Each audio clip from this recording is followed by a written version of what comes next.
예수 그리스도께서 이 땅 위에 성육신하실 때에 하나님의 보좌 우편에 앉아 계신 예수 그리스도, 아주 넘치도록 훌륭한 하나님의 독생자 외아들, 그 외아들이 이 세상에 내려오셔가지고 인간이 되고 인간보다 더 낮은 위치에서 섬기고 받들고 생활을 하셨다. 바로 이 예수 그리스도의 나심, 예수 그리스도의 오심, 예수 그리스도의 성육신의 이야기입니다. 참으로 놀라운 이야기입니다. 하나님의 아들이 사람보다 낮아졌다. 그래 섬겼다. 오늘 성경의 본문 말씀도 아주 놀라운 일입니다. 왜 하나님께서는 이 요셉에게 찾아갔을까? 왜 주의 사자가 요셉에게 찾아갔을까? 왜 주의 사자가 마리아에게 잉태시켰을까? 모든 사람들의 일륜지 대사가 무엇입니까? 가장 인간에 있어서의 큰 일이 결혼 아닙니까? 남편을 만나고 아내를 만나고 50년, 60년, 길면 70년 같이 살아가면서 생활을 하는 바로 이것이 일륜지 대사가 결혼이 아닌가. 그런데 오늘 요셉은 이제 막 약혼을 해가지고 행복한 가정을 위해서 출발하려고 하는데 이 요셉에게 주의 사자가 찾아왔습니다. 주의 사자가 찾아왔는데 머리가 지끈지끈 아프게 돼요. 그래, 왜 이렇게 요셉은 주의 사자가 찾아왔으면 머리가 쾌청하고 맑고 깨끗해야 되는데 왜 이렇게 근심과 염려가 생기게 되었을까? 요셉의 편에서는 아주 엄청나게 화가 났을 것이다. 예쁜 소녀 마리아와 함께 이제 마리아에게 고백하고 또 마리아의 고백을 들어가지고 사랑하게 되어서 약혼을 했습니다. 그 어머님에게 찾아가서 결혼을 허락받고 먼저 약혼을 해서 행복한 미래의 가정을 꾸려나가기 위하여 아주 기쁨으로 출발을 하려고 하는 이 요셉의 가정 아닙니까? 그런데 이 아름다운 여인 만나가지고 행복한 가정을 출발하려고 하는데 바로 이 약혼자에게 엄청난 놀라운 일이 벌어져 버리고 말았습니다. 왜? 남편이 내가 알지도 못하는 다른 사람으로 말미암아 이 자녀를 잉태하게 됐다는 얘기. 왜 약혼자인 내가 알지도 못하는 그러한 아이를 뵐 수가 있는가? 기가 막혔습니다. 이거 무슨 날벼락입니까? 그래 몹시 아마 요셉은 화가 나게 됐을 거예요. 자기 자신은 마리아가 너무너무 곱고 아름답고 예뻐요. 그러니까 지금은 약혼이야 했지만 미래의 결혼까지 자기가 지켜주기 위해서 순결을 지키고 성결을 지켜주기 위해서 멀리서 바라보면서 사모하는 그런 사람이 요셉, 마리아를 지켜주는 사람 아닙니까? 이렇게 자기는 마리아를 지키고 있는데 어느 녀석이 어떤 사람이 와가지고 이 자기의 약혼녀를 바로 이 애를 베게 만들었나. 그것 생각하면 아마 요셉은 화가 나고 길길이 날뛸 수밖에 없을 거예요. 그래서 애를 베게 하는 그 사람을 색출하고 찾고 찾아가지고 중세 시절이라면 아마 결투를 청한다든지 아니면 대기를 청해가지고 생사 결투를 하고 싶은 그런 생각도 있었을 거예요. 그런데 요셉은 의로운 사람이래요. 요셉은 오늘 성경 19절 말씀에 의롭고 착한 사람이래요. 의로운 이 요셉, 그는 가만히 잠자코 조용히 파혼을 해버려서 또 아내 약혼자를 버리기 위해서 잠자코 결단을 하고 있습니다.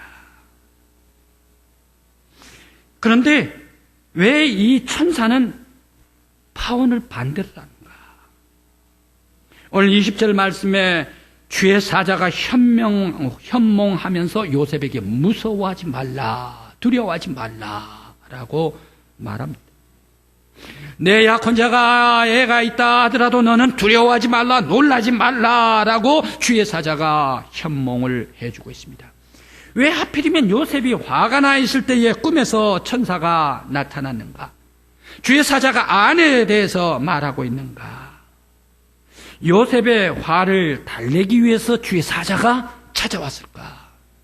아니면 이 약혼녀 마리아가 성결하고 성결하고 순결한 여인이다라고 이것을 보증하기 위하여, 증명하기 위하여 주의 사자가 와가지고 마리아는 깨끗한 사람이요 순결한 사람이다라고 이것을 증명하기 위해서 찾아왔는가? 왜 천사가 나타나 요셉의 잠자리를 혼란시켜 놓는가? 또 천사가 나타나도 요셉이 파혼을 위해서 마음에 결정하고 정리를 하면서 이제 파혼을 해야 되겠다라고 결심하고 있는데 왜 주의 사자가 나타나서 아주 파혼을 하지 말라라고 막아서고 있는가? 적극적으로 말리고 있습니다. 바로 이 요셉은 천사에게 항변하고 싶었을 거예요. 나는 의로운 사람으로, 지금까지 착한 사람으로, 순결한 내 아내, 예쁜 내 아내 될 사람, 이 마리아. 내가 모든 선을 다 지키고 결혼할 때까지 깨끗하게 보호해주고 지켜주려고 내가 무리수 사모했지 않습니까? 나는 이랬었는데 이건 약혼자는 뭡니까 말이야. 왜 이렇게 약혼자는 이렇게 될 수가 있습니까? 아마 요셉은 항변하고 싶었을 거예요. 그런데 주의 사자는 마리아가 아이를 잉태한 것은 사람의 일로 된 것이 아니야. 이것은 사람의 일로 되는 것이 아니고 사람의 한계를 뛰어나서, 한계를 벗어나서 된 일이야. 그러니까 이 마리아가 잉태를 했다 하더라도 너는 마리아를 버리면 안 돼. 마리아를 떠나서면 안 돼. 마리아와 파혼해서는 안 돼. 오히려 너는, 바로 이 사람은 곧 성령으로 잉태된 자녀이기 때문에 너는 하나님의 자녀를 낳게 되면 너가 잘 받들고 섬기고 길러가지고 바로 훌륭한 일을 할 수 있는 사람으로 너가 책임지고 만들어야 돼, 가꿔야 돼. 사실 요셉은 책임질 필요도 없는 사람 아닙니까? 자기가 무슨 책임을 질 수 있는 그런 자녀도 아니지 않습니까? 그런데 이제 젊은 요셉이 이제 막 가정 새롭게 약혼해가지고 행복을 위하여 뛰어 달려나가려고 하는데 무슨 이러한 엄청난 일이 자기에게 벌어졌는가? 왜 이렇게 주의 사자가 요셉에게 찾아오고 마리아에게 찾아와가지고 고통스럽게 만든가? 그 가정을 혼란스럽게 만들고 있는가? 왜 이런 출발부터 아픔을 주고 있는 것일까 생각을 해봅니다. 지금 요셉과 마리아 눈앞에 벌어지고 있는 이런 모든 일련의 일들은 사람의 일이 아니라 하나님의 일입니다. 하나님의 계획 속에 있습니다. 하나님께서 계획하셔서 성령님께서 역사해 주심으로 말미암아 약혼자 마리아에게 잉태해 주신 하나님의 자녀입니다. 그렇기 때문에 하나님의 계획 속에 이루어진 일이기 때문에 이 요셉이 파혼도 떠나서도 아니 되고 버려서도 안 됩니다. 왜 그러면 성령님께서 이 마리아에게 잉태를 시켰나? 이 자녀를 무엇을 만들기 위해서 이 마리아에게 잉태를 시켰을까? 그가 할 일이 무엇일까요? 오늘 성경에서는 말씀을 주시고 있습니다. 혼란한 무너지는 이스라엘 사회, 이스라엘 사회를 다시금 선한 이스라엘 모든 백성들을 구원시키기 위하여 잉태를 하게 했노라. 어지러운 이 사회 민족 속에서 모두가 다 질서가 없는데 질서를 바로 세우기 위해서 하나님의 사람 메시아를 잉태시켰노라. 바로 메시아를 너희들에게 주므로 말미암아 평화를 세우기 위하여, 그리고 대적을 물리치고 이스라엘 백성 모든 민족들에게 하나님 나라를 세우기 위하여, 그리고 의지할 것 없고 힘없는 백성들이 하나님의 사람 임마누엘로 오시는 예수 그리스도로 말미암아 위로를 받게 해 주시기 위하여 잉태를 시킨 자녀입니다. 그러면서 이스라엘 모든 백성과 온 세상의 사람들 다 죄를 씻어 주시기 위하여 임마누엘 하나님께서 잉태시켰습니다. 억압받고 있는 민족들을 구원시키고 온 세상 모든 민족이 하나님을 경외하고 하나님께 영광 돌리게 하기 위하여 임마누엘 하나님의 사람 메시아를 잉태시켰습니다. 예수님께서 이 땅 위에 임마누엘로 오실 때에 그 이스라엘 사회는 어떤 사회였습니까? 바로 그 시대는 아주 로마에서 침략해가지고 속국이 되어 있죠. 침략을 받고 있는 피식민 지배를 받고 있는 나라가 이스라엘입니다. 그러면서 많은 사람들이 율법 성전을 중심으로 해가지고 이 율법의 조문에만 모든 게가 집중돼가지고 중심의 율법의 중심인 이 사랑을 버린 때가 바로 이 시대입니다. 그래서 모든 사람들이 위정자들은 위정자들대로 따라가고 백성들은 백성대로 따라가고 그리고 헐벗은 사람들은 헐벗은 사람대로 따라가는 그러한 시대가 이스라엘 백성들 그 시대였다. 좌절하고 낙심하고 불신하고 아프고 혼란한 사회에 바로 메시아를 소망으로 예언해 보내주셨습니다. 유대 선민들은 결코 망하지 아니할 것이다. 이스라엘 백성들은 결코 무너지지 아니할 것이다. 하나님의 백성들은 결코 망하지 아니한다. 하나님께서 너와 함께 하신다. 여호와 하나님께서 이스라엘 백성들을 지켜주고 보호해주고 위로해주고 함께해 주시겠다. 위로자로 하나님께서 보내어 주셨습니다. 이스라엘에게 이렇게 위로자로 보내주신 메시아 그 예수 그리스도께서 오늘 우리 사회에도 위로자로 소망으로 희망으로 찾아와 주시기를 간절한 마음으로 기원합니다. 우리 한국 사회는 어떤 사회입니까? 오늘 2014년 한국 사회는 어떤 사회입니까? 뭐니 해도 가장 마음이 아픈 사회예요.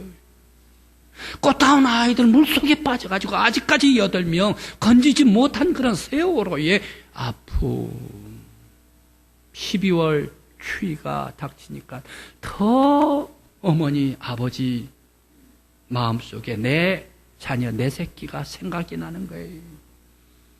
엄마 아빠 손을 잡고 똑같은 아이들이 크리스마스가 되어서 이리저리 선물을 고르고 또 앞으로 방학이 돌아오면 그 방학 때에 많은 그런 내 아이 자녀들을 손을 잡고 나와서 그들에게 예쁜 선물도 주고 또 주는 것을 바라볼 때에 세월호의 부모들은 얼마나 가슴이 미어 터지겠는가. 내 새끼 내 품에 지금 품에 안으면 보듬으면 안을 것 같고 또 내가 따뜻하게 안아주면 체온을 느낄 것 같고 바로 문 열면 이름 부르면 금방 튀어나올 것 같고 그럼에도 보이지 않고 안을 수도 없는 내 새끼 내 자녀 바로 아픔을 겪고 있는 그런 학부모들 위에도 메시아 예수 그리스도께서 친히 찾아와 위로해 주시기를 간절히 기원합니다. 또한 아울러 요즘 우리들 사회는 어떤 사회입니까? 구직난으로 젊은이들 대학 졸업하고 열심히 공부하고 또 여러 많은 그러한 스펙도 쌓고 하는데 취직이 잘 되지를 않아요. 그래서 30% 이상이나 지금 실업으로 직장을 얻지를 못하고 있습니다. 이리 뛰고 저리 뛰고 다니는 그러한 젊은 우리의 청년들 바로 이들 위에도 예수 그리스도께서 친히 그의 마음속에 찾아가 주시고 위로하여 주시고 소망을 주시기를 간절한 마음으로 기원합니다. 또한 오늘날 정치는 어떻습니까? 우리 사회 한국의 정치는 속고 속는 것이 정치의 속성입니다. 그래도 이 사회 속에서 많은 백성들 또 모든 사람들은 다 위정자들을 믿고 신임하고 따라야 됩니다. 신임하고 따르기 위해서는 정치하는 그러한 높은 지도자들은 신뢰를 받기 위해서 정의롭고 깨끗하고 진실 속에서 이 백성들을 이끌어 갈 때에 신뢰를 쌓을 수가 있습니다. 거짓 위에는 결코 신뢰가 가지를 않습니다. 그런데 백성들은 백성들대로 따라가고 위정자들은 위정자대로 따라가고 불신의 갭이 높아져 있는 우리 한국 이 사회 속에 우리 하나님께서 예수 그리스도로 말미암아 위로의 메시아가 임하시기를 간절한 마음으로 기원합니다. 또한 경제 속에 과거에는 혼자 벌어도 먹고 살았는데 지금은 둘이 벌어도 힘들다는 얘기 쌓아나가지를 하니 아이들은 더 커가고 제가 깊은 가을에 신방을 갔습니다. 우리 집사님들 연세 드신 집사님들한테 신방을 갔습니다. 신방을 갔는데 보일러를 따뜻하게 떼놓고 기다리고 있어요. 그러면서 신방을 했습니다. 그런데 아무래도 이상해요. 왜? 이 보일러, 기름 보일러 이거 엄두도 내지를 못하잖아요. 올리려고 엄두를 내지를 못해. 그런데 오늘은 목사님이 신방 오신다 하니까 아침부터 따뜻하게 목사님 다녀가신다 해가지고 목사님 신방 차워 목사님에게 드리는 대접의 서비스로 오늘 하루 보일러 올리는 것 아닙니까? 겨울 추운 겨울이 되더라도 기름 무서워가지고 보일러 올리지를 못하는 이러한 어려운 삶 속에 살아가는 우리 믿음의 성도들 위에도 예수 그리스도께서 친히 찾아가 주시고 위로해 주시기를 간절한 마음으로 기원합니다. 또한 특히 공산당 악의 세력의 인격이 착취를 당하고 있고 거의 노예 생활을 하고 있는 북한 주민들 얼마나 불쌍합니까? 먹을 것이 많이 있습니까? 노예보다 못하는 것 같아요. 이만갑을 저는 주일날 매 11시 30분에 그것을 꼭 보려고 합니다. 새벽기도 나오는 시간 있음에도 불구하고 꼭 그걸 보고 자려고 합니다. 왜? 눈시울이 눈물이 떨어져요. 너무 마음이 아파요. 너무 마음이 아파요. 먹을 것이 없어가지고 거기에 아이들이 이거 쓰레기통 뒤지고 저 쓰레기통 뒤지고 휴지 뒤지고 겨울날에 머리 끌 것이 없으니까 그 아이들 먹을 것 찾아 돌아다니는 그러한 아이들 그것을 볼 때에 자기들도 북에서 나온 자기들도 눈물을 흘려요. 그 눈물을 보는 우리들도 마음이 아파 눈물을 흘릴 수밖에 없더란 얘기. 이들은 북의 백성들 이들은 노예 같을까요? 어떤 면에 있어서 노예는 던져주는 건 먹을 것이나 있지. 이 사람들은 자꾸 찾아도 먹을 것이 없지 않습니까? 노예보다 더한 사람들, 착취당한 사람들. 바로 우리 북한 백성들 위에, 북한 주민들 위에 예수 그리스도께서 임마누엘 그들과 함께하여 주시기를 간절히 기원합니다. 영국의 한 신문사에서 영국의 저 높은 스코틀랜드 글래스고우에서 수도 런던까지 어떤 방법으로 가면 제일 빨리 갈 수가 있을까? 이것을 신문사에서 공모를 했대요. 설문을 했대요. 그러니까 그야 비행기가 제일 빠르지, 두 번째 기차가 빠르지, 세 번째 승용차가 빠르지, 네 번째 배가 빠르지라고 설문에 많은 사람들이 거기에 제출을 했습니다. 그런데 1등 대답이 있대요. 1등 된 대답. 제일 빠르게 갈 수 있는 것. 그것은 사랑하는 사람과 함께 가는 것입니다. 의외의 대답을 해줬답니다. 그렇습니다. 사랑은 이렇게 아름다운 것이기 때문에, 사랑은 따뜻한 것이기 때문에, 사랑은 가벼운 것이기 때문에, 사랑은 기쁜 것이기 때문에 함께 사랑하는 사람끼리 동행하는 길은 날마다 행복과 평안이 있기 때문에 우리 예수 그리스도께서 왜 이 세상에 내려오셨습니까? 성육신 하셨습니까? 왜 임마누엘 하시기를 그렇게 원하십니까?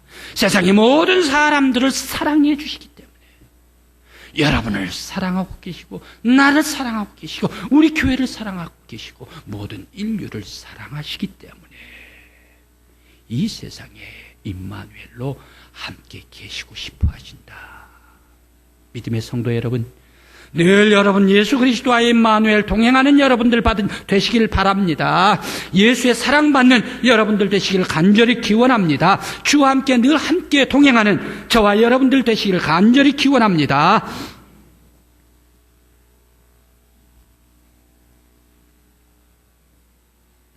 우리 교회에 작은 사랑 나눔 동아리가 발동했습니다.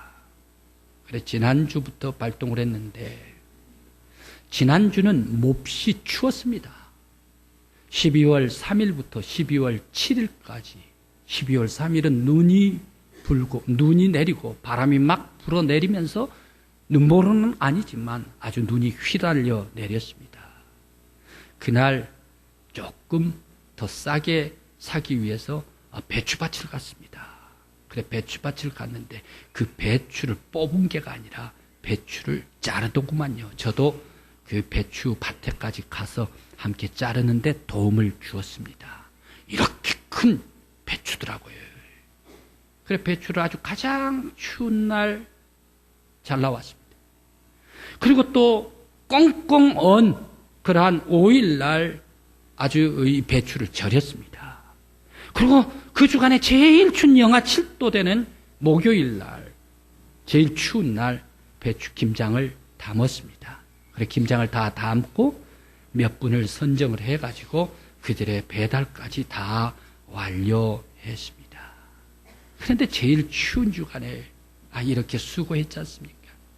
그러면서 그것도 배추값 이거 비용도 자기들이 자비량으로 자기 돈 들여가지고 이 봉사를 했지 않습니까? 그러면서 또 보통 집에 있고 아프면 쉬고 추우면 쉴 텐데 이 수고하면 당연히 아플 것 아닙니까? 당연히 힘들 것 아닙니까? 나눠주고 다 배달해주기까지 다 마치면서 이들은 수고하고 비용마저도 그리고 추운 강추위마저도 모두가 다 기쁨과 즐거움과 행복으로 바꿔버리고 말더라고요. 아무리 추워도 아파도 그저 마냥 기뻐하고 마냥 즐거워하면서 마냥 서로 주고받고 얘기해요. 왜 그리 행복하게 다 일을 마치고 주고받는지.